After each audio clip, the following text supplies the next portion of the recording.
নমস্কার বন্ধুরা, আজকে আবারও নতুন একটা রেসিপি নিয়ে হাজির হয়ে গেলাম বন্ধুরা। আজকে বানাবো চিংড়ি মাছ দিয়ে কচুরলতি দিয়ে। তার জন্য আমি চিংড়ি মাছ পরিষ্কার করে বেছে ধুয়ে নিয়েছি, নুন হলুদ মাখিয়ে নিয়েছি। কড়াই গরম হয়ে গেলে তেল দিয়ে দিলাম এবং চিংড়ি মাছগুলো দিয়ে দিলাম। চিংড়ি মাছগুলো এপিট ওপিট করে ভেজে নেব। তোমরা সবাই কেমন আছো বন্ধুরা? আশা করি সবাই ভালো আছে, আমিও ভালো আছি। চিংড়ি মাছগুলো আমি 2 মিনিট মতো ভেজে নিয়েছি। চিংড়ি মাছ খুব বেশি ভাজতে হয় না, খুব বেশি ভাজলে পরে মাছ শক্ত হয়ে যায়। তোমরা যদি কেউ আমার পেজে আজ নতুন হয়ে থাকো, প্লিজ পেজটিকে ফলো করে দিও, আর ইউটিউব থেকে দেখলে পরে সাবস্ক্রাইব করে দিও। মাছগুলো ভাজা হয়ে গেছে, এবার মাছগুলো আমি তুলে নেব।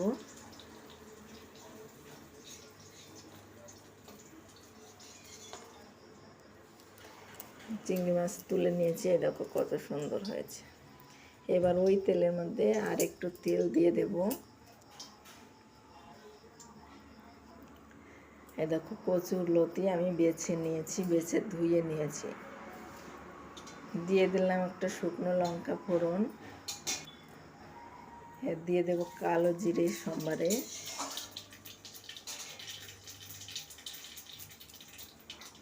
তোমরা কচুরলতিতে কি সম্বারে দাও? কালো জিরে দেওয়ার পরে দিয়ে দিলাম ছোটো ছোটো দুটো পেঁয়াজ কেটে রেখেছিলাম কুচি করে, পেঁয়াজগুলো আমি দিয়ে দিলাম। এবার দিয়ে দেব একটু আদা থেতো করে রেখেছিলাম, সেই আদাটা।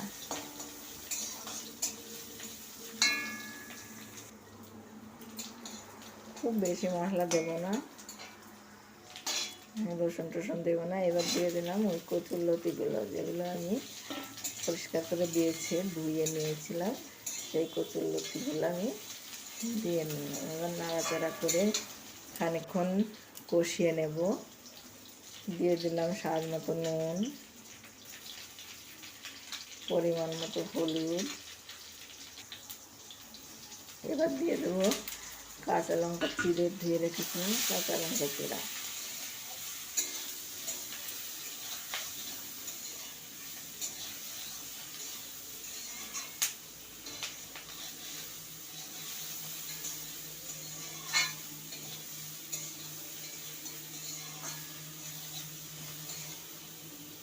এভাবে কষিয়ে নেব, আমি ঢাকা দিয়ে কষিয়ে নেব। 3-4 মিনিট কষিয়ে নেব ঢাকা দিয়ে।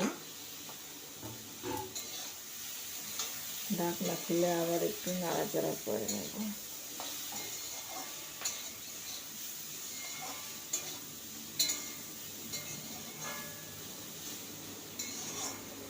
আর একবার একটু ঢাকা দিয়ে দেব।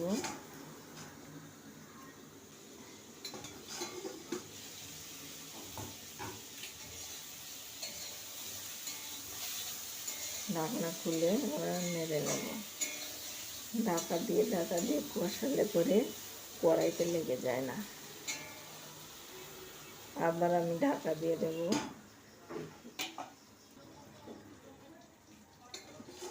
এবার ঢাকনা খুলে নিয়ে নাড়াচাড়া করে দেব।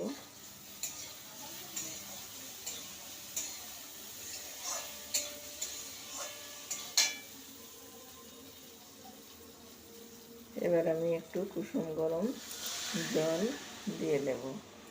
আমি ঢাকা দিয়ে 5 থেকে 7 মিনিট আমি কষিয়ে নিয়েছি। এবার আমি যে জলটা দিয়ে দিলাম,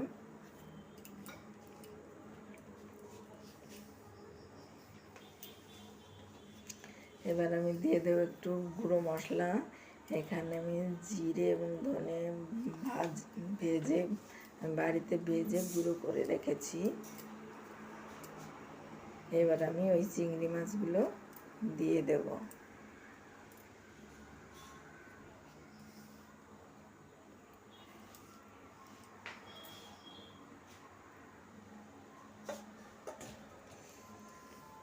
খানিকক্ষণ আমি এইভাবে রান্না করে নেব।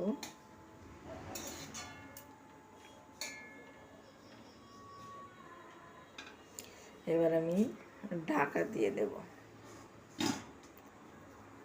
আবার ঢাকা দিয়ে আমি 5 মিনিট মতন রান্না করে নিয়েছি।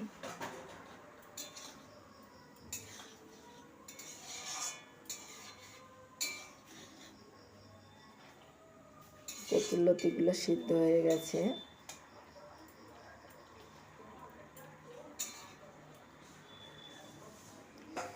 লতিগুলো আর একটু জল শুকিয়ে নেব, লতি তো।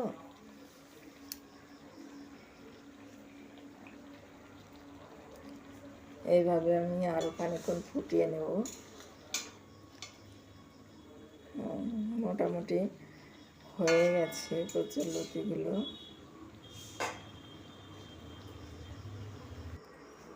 তবু আর একটু জল আমি শুকিয়ে নেব। তারপরে আমি দিয়ে দেব, এটা আমি কালো জিরে বেটে রেখেছিলাম, সেই কালো জিরে বাটা দিয়ে দিলাম। দেখো কচুরলতির জলগুলো অনেকটাই শুকিয়ে গেছে। এবার আমি নামিয়ে নেব। গ্যাসটা অফ করে দিলাম। এবার আমি নামিয়ে নেব। দেখা হবে পরবর্তী রেসিপিতে। ততক্ষণ তোমরা ভালো থেকো বন্ধুরা। দেখা হবে অন্য কোনো ভিডিও নিয়ে অন্য কোনো দিনে। Thank you.